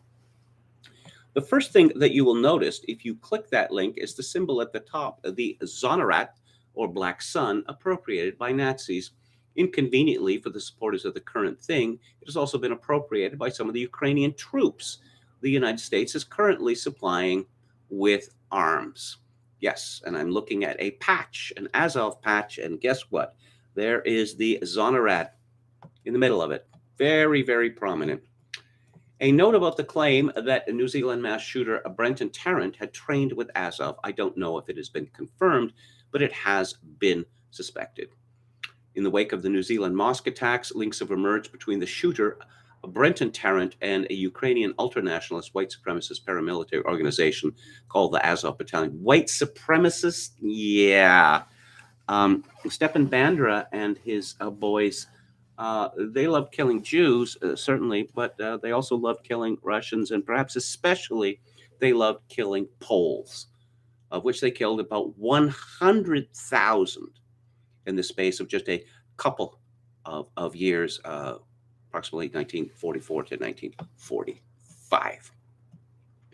Tarrant's manifesto alleges that he visited the country during his many travels abroad, and the flak jacket that Tarrant wore during the assault featured a symbol, the black sun, commonly used by the Azov Battalion.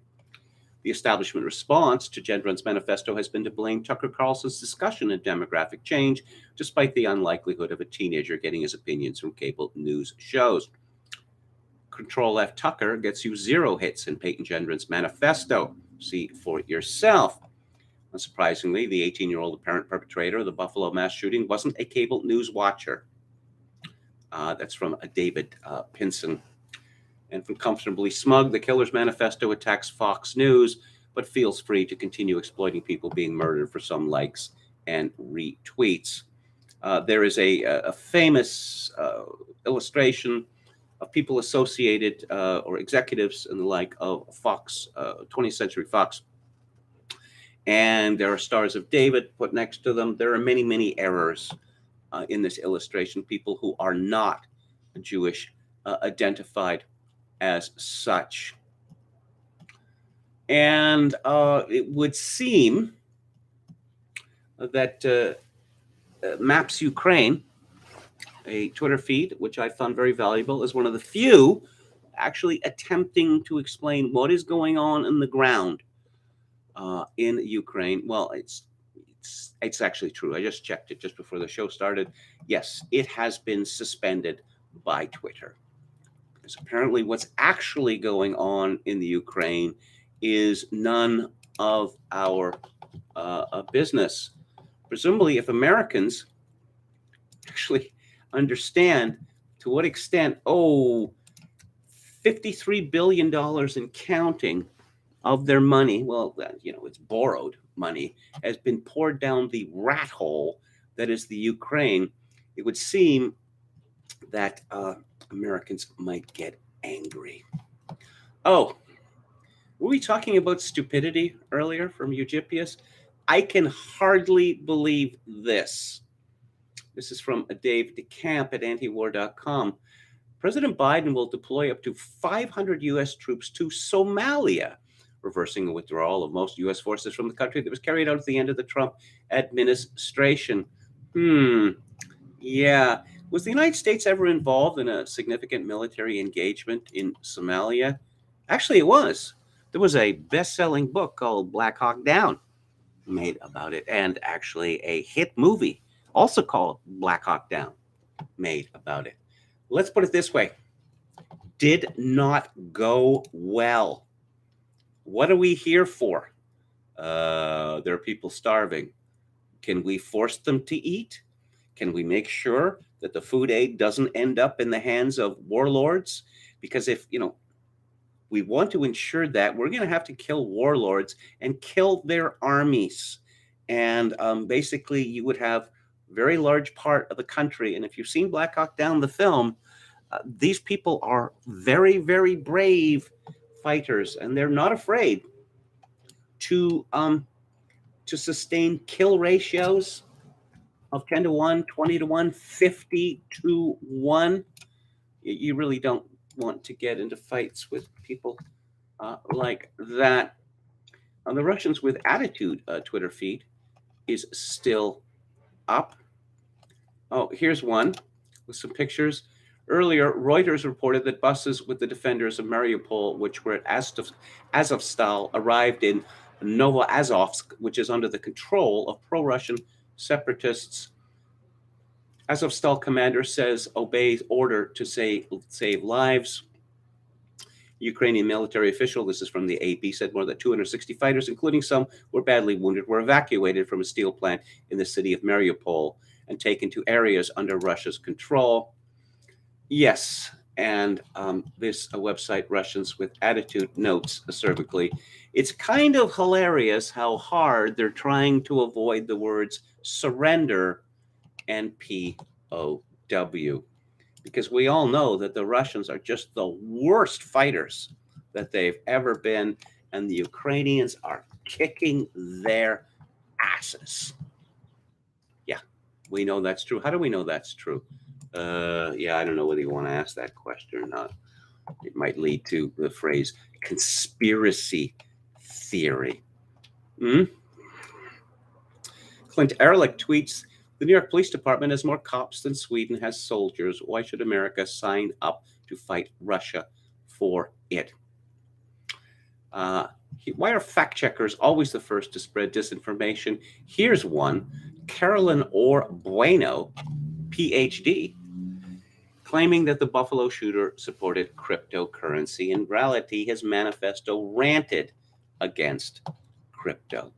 Well, crypto's for weirdos, right? And crypto is evil because, the dollar has to be in charge. And so this was a bad man, a murderer. So he must have supported crypto, right? I mean, stands to reason.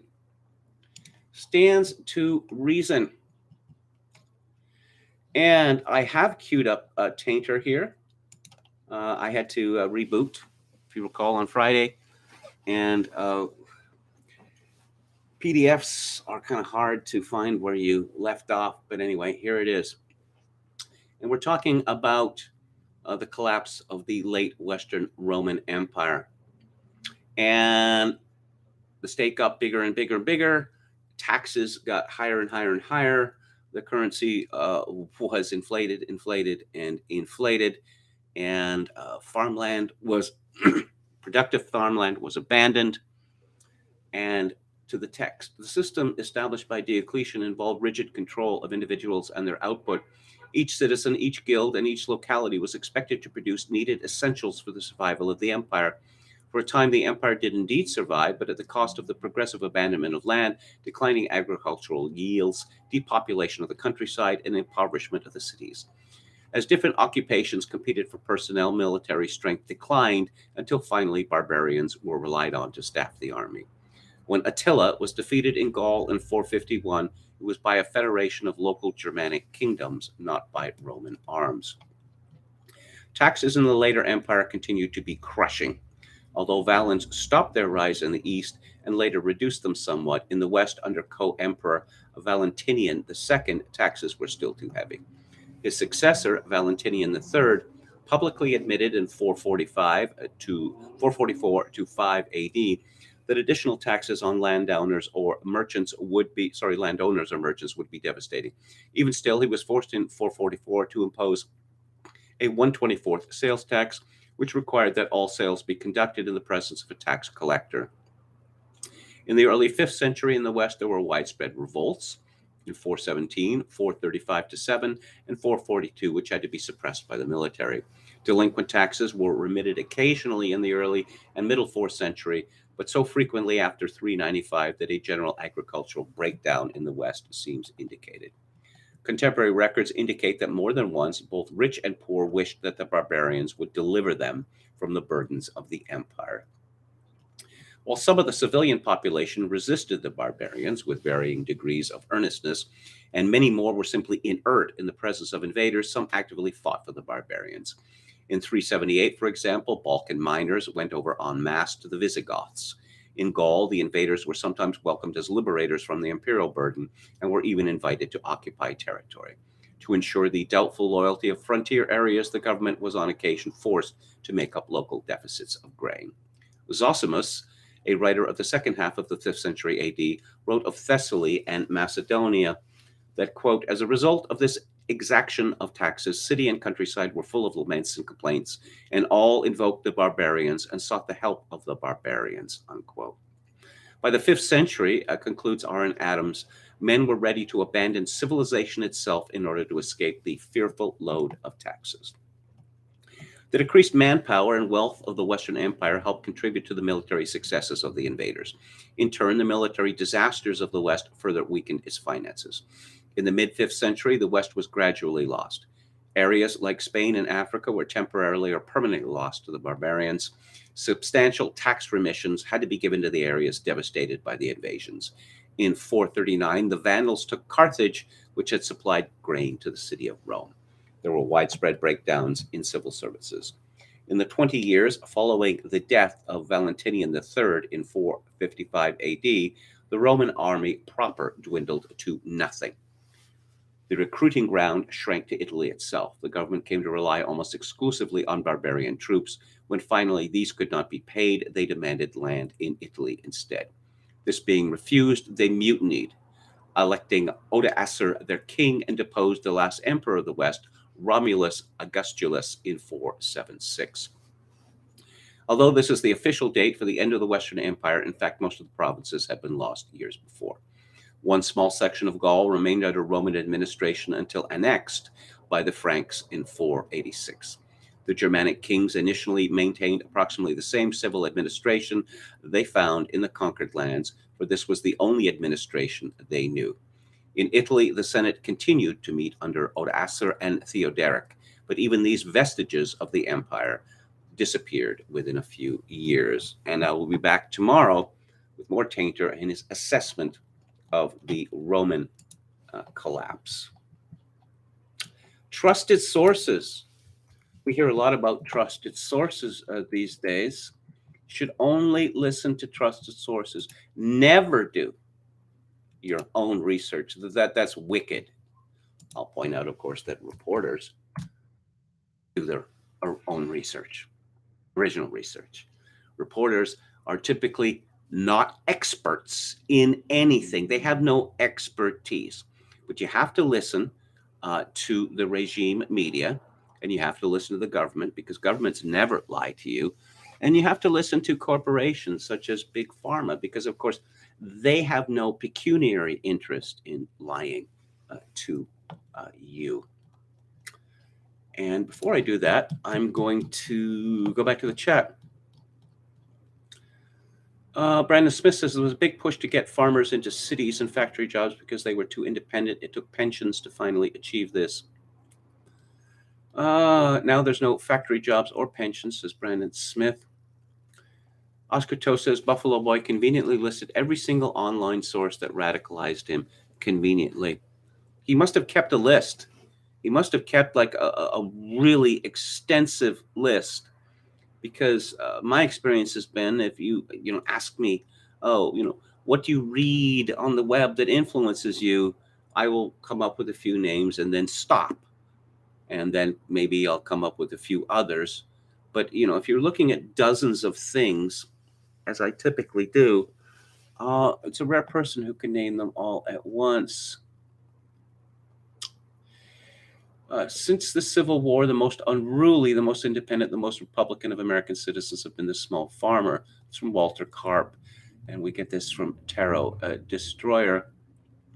Karp also said the most esteemed journalists are precisely the most servile, for it is by making themselves useful to the powerful that they gain access to the best sources, best in quotation marks or scare quotes. Predicting Dr. Oz wins by 5 points or more, says Oscar Toe. Who else do we have here?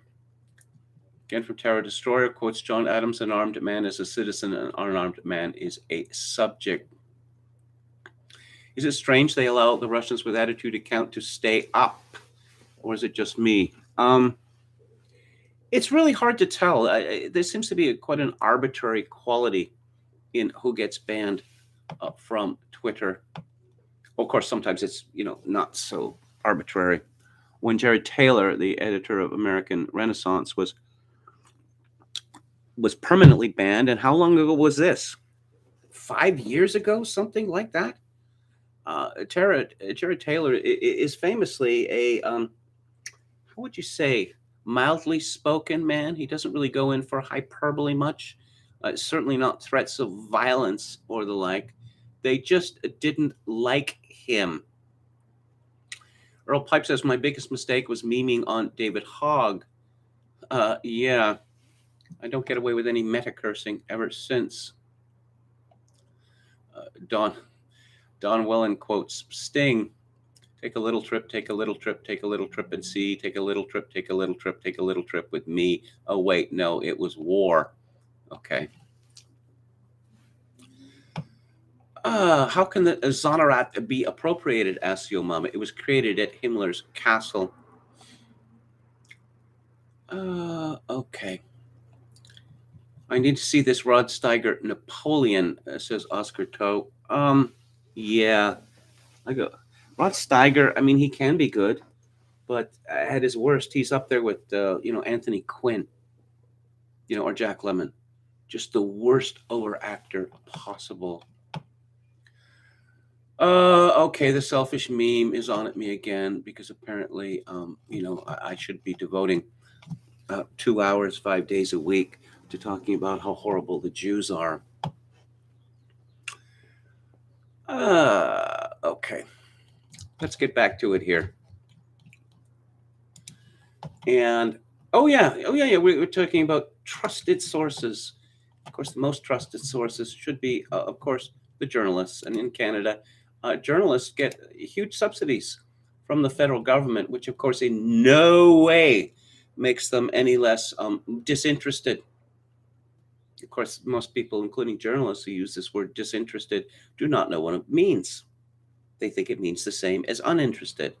Well, then, if you think it means the same, why not say uninterested? Stephen Marr, I don't know, who's been a journalist for a long time, got 45,000 followers on Twitter, says, because I contracted COVID-19 at the decadent and depraved Kentucky Derby, was the Kentucky Derby a surprise to you, Stephen Marr? You didn't know it's kind of like the Indianapolis 500, where the crowd on the infield there just gets pissed for, days consecutively? What did you think it was going to be like? I could not give a talk for the Walrus in Toronto this week to discuss the article, Why is Politics Getting Nastier? Instead, therefore, I've decided to do a thread on Twitter. How decent of you, Stephen Marr. He talks about how he started working at the Grand Falls Advertiser, a twice-weekly newspaper in northern Newfoundland. It had lots of information about things happening and a handful of reporters trying to dig up news. I later moved back home to Nova Scotia and eventually to Ottawa, where I spent 15 years in the press gallery. I got to know Scott Sims there, the Liberal MP for that part of Newfoundland. I enjoyed chatting with him about the area, gossiping about politics. I don't think that's a good idea. Oh, no, I'm not going to say it's, I'll just put it more bluntly. It is not a good idea for journalists, particularly journalists, but political journalists, to become friendly with politicians.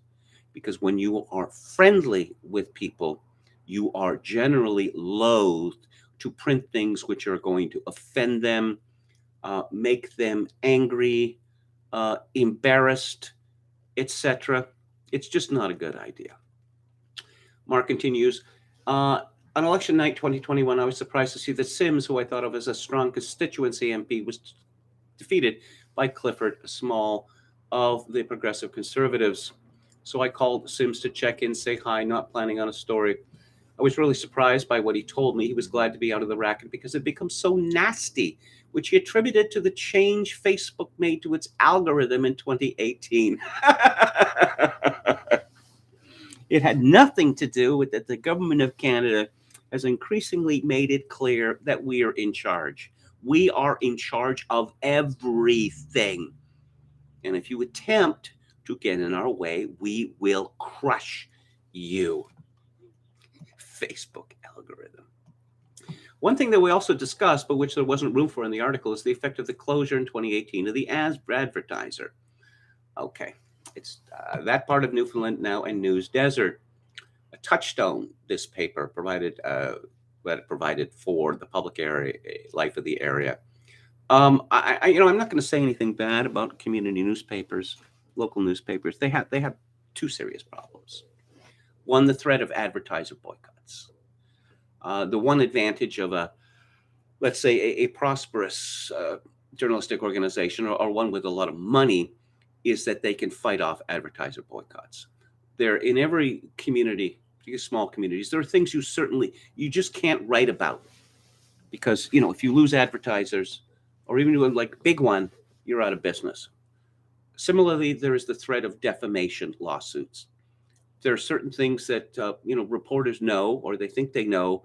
They would never dare write a story about them because of the expense of being sued. But wait, I recall that many of the stories had too many long quotes.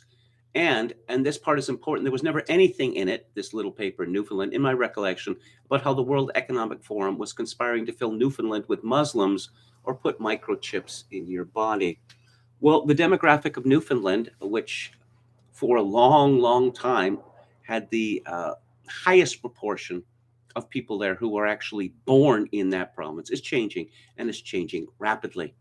And many of the people coming to Newfoundland are Muslims or other people from the third world. But let's pretend that isn't happening, even though the Canadian federal government has announced this as a priority. You see, there are still areas in Canada which are inclined to vote for the Conservative Party. In, let's say, ethnic ridings in Vancouver, Toronto, other places, the Liberal Party, or sometimes the NDP, they win with super majorities. So you can say that the immigrant vote is being wasted. It is now the policy of the Liberal government of Canada, which they have not made a secret of, that they intend to start spreading the immigrants around to non-traditional areas. And the goal is, although they don't admit this, is such that the Conservative Party can never be elected again. Marr laments the vast majority of that poison comes from social media. The platforms built a better mousetrap as regards advertising, not content, and they would beat a path to their door. Where does that get us? Not content. Well, I used to be a newspaper columnist, and as I've mentioned previously, I noticed, I studied it a little harder than I had. Why is everyone saying the same thing? Why do all columnists say the same thing? You've got the people on the right who typically say, this is outrageous. This cannot stand. And you've got the people on the left say, no, it's not outrageous. It's glorious. And the people who are saying the opposite are obviously bad people. There's some little variations, in these templates, but not much. There are lots of good things about social media, the way it connects people. I don't think we would have had Idle No More or Black Lives Matter without it. And Stephen Marr thinks these are good things. And it's never been easier to stay in touch with people, but we have a serious problem with the conspiracy theories. Yeah? Like what conspiracy theories? You want to talk about the vaccines? These people who carry on about vaccine conspiracy theories, they haven't kept up with the data. They haven't kept up with the data, and I'm sure that they are not familiar with the term negative efficacy. The problem is the false beliefs, declares Stephen Marr, because he is the sole arbiter of truth throughout the universe in perpetuity. Too many Canadians have come to believe things that aren't true, such as, we were told that it was absolutely necessary to destroy the economy, to destroy society, to make every person in our countries terrified of every other single person. Sweden didn't do that. They don't count. Well, why don't they count? Why don't they count? That poison has caused so much suffering. Anti-vax propaganda has dissuaded so many people from getting jabs that could have saved their lives. Oh, really? Again, not keeping up with the data. Oh, let's quote Hannah Arendt again. Curious thing about Hannah Arendt. When she went to Jerusalem for the Eichmann trial, she confessed in her letters or diaries, I forget which, that these non-Ashkenazi Jews, she hated them. She hated them racially. She thought that they were backward, disgusting people. I think she said something like, I thought I was in Turkey or some such place. Ooh, yeah. Freedom of expression is the heart of our democracy. We can't mess with that. If people want to believe nonsense, we must fight for that right. But the platforms must be examined, exposed, regulated. So in other words, they can't. They can't. Wow, this is a very long tweet storm, and I'm going to leave it at that.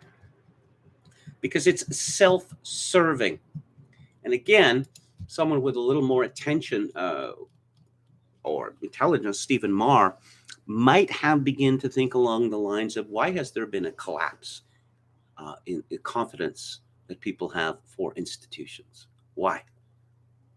Have those institutions been serving us the way that they might? Someone called Melanie Paradis, who has her own Substack, She is described as a veteran conservative campaigner and strategist, which definitely endears her to me. Thought scams are eating our brains and dividing our country. Oh dear. Thought scams. That's a new one. And strangely, she isn't talking about the problem of how this threatens democracy. In the face of an increasingly disastrous war in Ukraine, here's a question for those people in the media, the trusted sources. There was a coup in Ukraine in 2014, and the United States State Department, led by Victoria Nuland, decided the government had to be replaced because the government had decided that it was going to remain aligned with Russia. It had come up with a rather sweet deal with Putin, and Nuland. No, can't be. This fake Maidan organization brought down the government, and Nuland, well, we're going to determine who's in this government. And the eastern regions of Ukraine did not want to be part of this because this bizarre Jewish oligarchy neo-Nazi coalition were determined to stick it to Russian speakers. Were about like 45% of the country at the time. So they demanded sovereignty, and the central government in Kyiv declared war on them. Been shelling them endlessly since 2014, with a particular delight for destroying Orthodox churches. How much of this did you see in the media? Almost nothing. But anyway, fake news. Russia is shutting down independent media outlets. But Russian citizens aren't the only victims of that country's propagandizing and disinformation campaigns. The idea that anyone can say this with a straight face when you're talking about the Ukraine.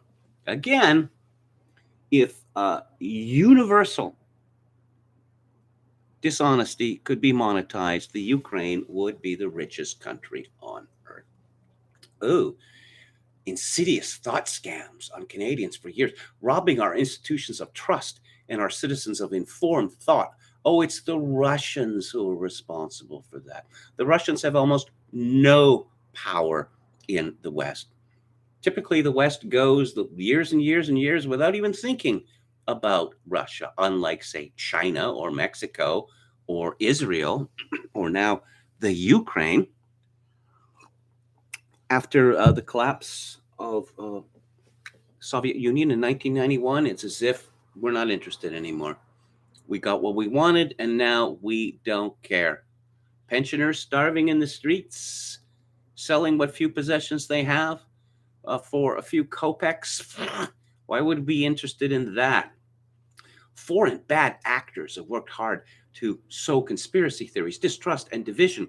They encouraged anger and disinformation to impact recent American elections, and they've become well entrenched here in Canada too. Researchers at Simon Fraser University found Russia and Iran have been spreading disinformation around highly emotional and divisive issues to further their strategic interests in Canada. Yeah. Iran, so very powerful, influential. Does anyone care about that country? I know people in the region do, but apart from that, no.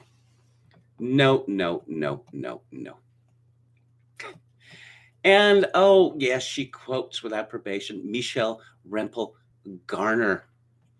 And of course, the conservatives, they have to just, elect a leader just like the last two who failed, only even more like the liberals. And, you see this as honest concern for the conservatives. They don't, they just want only good things for the Conservative Party. She continues, the spread of disinformation about COVID-19 and vaccines by Russia. Did Russia create its own vaccines? Indeed, it did. Is Russia highly vaccinated? Indeed, it is. What on earth is this woman talking about? Some conservatives have been so quick to point out to the unhelpful things. One could, replace unhelpful with hateful. Justin Trudeau says a fringe minority with unacceptable views. He also wondered how long these people should be, or whether they should be tolerated. These are vaccine skeptics. And intentionally exploit that for political gain. Should he say those things? No. Are we helping the situation? Also, no. Oh, so don't fight back. Don't ever fight back, because that will only make things worse. So now you all have your marching orders. And in what a time remains, I am going to talk about last night's episode of Barry, which is season 3, episode 4, and it was called All the Sauces. For some reason, this year, all of the episodes are spelled out in lowercase. Oh, we had some star power in last night's episode. Joe Montana. I could hardly recognize him.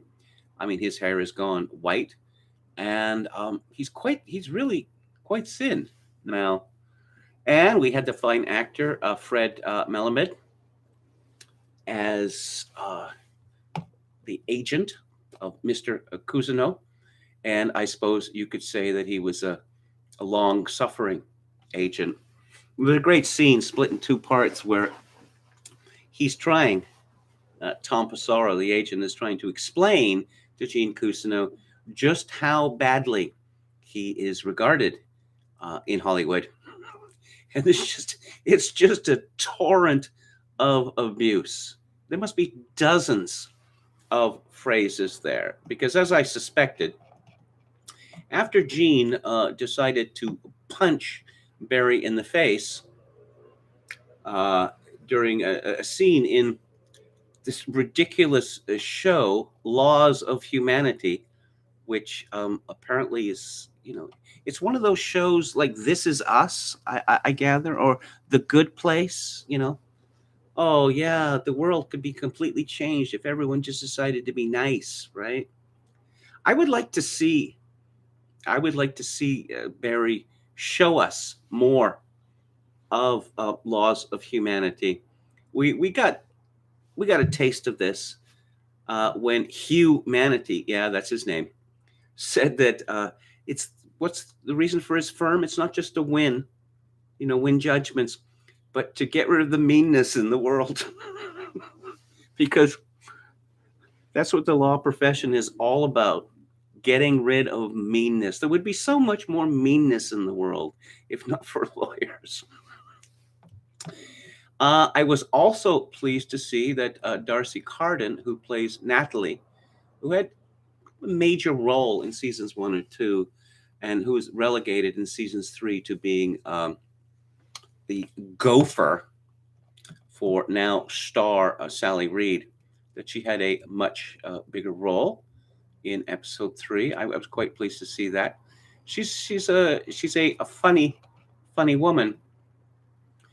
So season 3, we see Sally Reed's apotheosis, that she has become somewhat improbably, I must say, the creator, producer, showrunner, and star of a show called Joplin, from Joplin, Missouri, which is to a certain extent based on her own life. But of course, one of the jokes there is that we learned at the end of season 2 that the breakout showcase for Sally Reed, when she bravely fights back against her husband abuser, that she'd made it all up, that he had passed out from alcohol, as he had so many times, and she called a friend, and they picked up as many of her belongings in boxes as they could, and left without a great confrontation. But one wonders to the extent that Sally Reed has bought into her own myth, that she is now presenting herself as a mentor, which is interesting, to the teenaged girl who plays her daughter on the show. Elsie Fisher is this actress's name. And I have to say, she's rather odd looking. It's really kind of hard to evaluate her because, as I say, she She's strange. She seems strange. So there is a big a showcase for the first episode of Joplin, in which all of this press has been invited. And the reason everything was speeded up is because a show, which may have been stolen from the idea, which is called Pam, with an exclamation point. I just love the posters. Just the one sheets in Barry have just been so funny.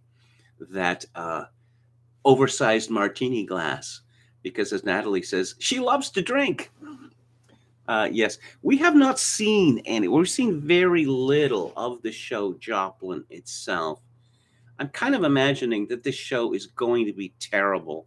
That seems to be what we typically see. You know, that was one of the great meta jokes of 30 Rock, that it was just so bad. The same jokes. It was like Saturday Night Live, only worse, if that's imaginable. The same simple jokes, like Fart Doctor, just driven into the ground. So I suspect that it would be bad. But I would like to see this. I would like to see this. Cousineau, as I said, made a tremendous effect, seemingly on everyone in Hollywood, with his little role, and now they're going to give him a bigger role. And Cousineau wanted to leave. He wanted to get out of Los Angeles for the reason that he thought that Barry was going to kill him and his son and grandson. But Cousineau is he's quite a vain man, and they've really dialed it up in season 3 to the extent that, you know, Cousineau resembles Barry in so many ways. But yes, he wants to be a star. Now, of course, Sally Reed, we see that she is still a woman that she was, that she lied about, that she is, well, we learned that she's constantly flirting with other men, and, you know, clearly constantly sleeping with other men when she was married. And we saw her, it wasn't made explicit, but she was clearly willing, you know, to sleep with agents, or would-be agents. And she tells Barry, no, don't call me until noon tomorrow, okay? But we saw, perhaps shockingly, in previous episode, from the beginning of this season, she's been completely ignoring Barry. Barry is just in a state of utter misery, and she doesn't notice because everything's turning up Sally, right? Then when he in yesterday's episode, she just claimed, you know, how much she owed Mr. Cousineau, but she had a chance to help him materially and spiritually and in every way by giving him a role on the show that she controls. And she said, no, why? Oh, because the casting director didn't like the idea. I don't know. Maybe she's afraid that she would be outacted by him. He would draw too much attention. But it was at that point that Barry started, well, screaming at her from point blank a distance. And the young actress who plays her daughter on the show was absolutely horrified by this and came up with a big idea, which is that she must leave Barry. Barry has, at least temporarily, gone back into the assassin for hire business. And in last night's episode, there was a hilarious bomb that we never actually saw, but it was making all these sorts of these clicking and whirring noises, and also started to say things in Japanese. And of course, neither Barry nor me, nor probably very few people knew what the bomb was saying. But there was we get some a great comedy, as usual, from NoHo Hank, when he explains that this bomb, which is going to be used to take out the Bolivians, except, of course, NoHo's Bolivian lover, that there's a detonation app, because everything has an app now. And there's a great scene where he's downloading the app and it asks him all these questions. Do you want more information? Do you want this app to track you? And Hank goes, yes, yes, yes. Why not? Because you'd want a bomb company to know where you are at all times, right? Because of course. And so the app is downloaded and it doesn't work. And again, there's customer support for a bomb. And Barry calls and he has one of these frustrating conversations. Is your Bluetooth enabled? Yes. Is your Wi-Fi enabled? Yes. Well, maybe it shouldn't be enabled. Very amusing, I must say. But of course, Kenneth Goulet, the private detective, the fake private detective, is back in America, Fuchs. And yeah, he got this idea of the Ghost Panther Army from the woman back in Chechnya, and he's come up with his own version of the Phantom Panther Army, which involves pretty much selling himself out. Oh yeah, I got these jobs for Barry to kill people, and now I'm going to inform the victims of who was responsible. He's not going to note his own involvement in this. No, why would he do that? And again, we get in the very last scene of this episode, a mother and son are discussing a murder plot. And then we see they're at a gun store. And this is something that runs through Barry all 3 seasons, that violence in Los Angeles now is just so ubiquitous and irrational that sure, why not go to a gun store and talk about your murder plot right in front of the proprietor across the counter. Now, there's mandatory wait times in America for the purchase of pistols, are there not? 10 days, a month, or something like that. I don't know how they got around that. But I have to say, a very enjoyable episode. As in any show of this type, where John Borman explained in a movie, you've got to bring it to an end, preferably in under 2 hours. But it's different with a serial like this. You want to make it last as long as possible, which leads to, same problem you had in Breaking Bad, which leads to the same problem you have in Better Call Saul, which is there's so many people who are alive in this show that shouldn't be alive. But, if you're going to watch a serial, that's what you're going to get. Jesse in Breaking Bad was supposed to be killed at the end of the first season, and then they discovered, Vince Gilligan decided he really seems to pop. So we're going to keep him around. One would have thought that NoHo Hank would be a very good candidate to have been murdered in the first year, because he's obviously so incompetent at being a gangster, but he is very amusing, I must say. So, what are my thoughts about the latest episode of Barry? Did anyone watch Rick Beato's YouTube interview with Der Stingle? Yes, I've seen it. Yeah. Oh, we're talking about New Order and their catchy disco tunes? I said that to a colleague of mine years ago. She said, it's not disco. Oh, they call it dance music, which is like just a world's remove from disco. I honestly can't bring myself to listen to Joy Division anymore. Well, it's like whenever I listen to Joy Division, it's like, okay, I'm going to go back to that place. I'm going to go back to that place. Suzanne Berlinski quotes Hale v. Henkel, 1906. The individual may stand upon his constitutional rights as a citizen. He owes nothing to the public so long as he does not trespass upon their rights. Okay. That's it for today. I am going to be back tomorrow at 4 p.m. Pacific, 7 p.m. Eastern. Thank you all for tuning in. I greatly appreciate it as always. If you would like to make a donation to the live stream, my PayPal account is linked to kevin_grace@hotmail.com.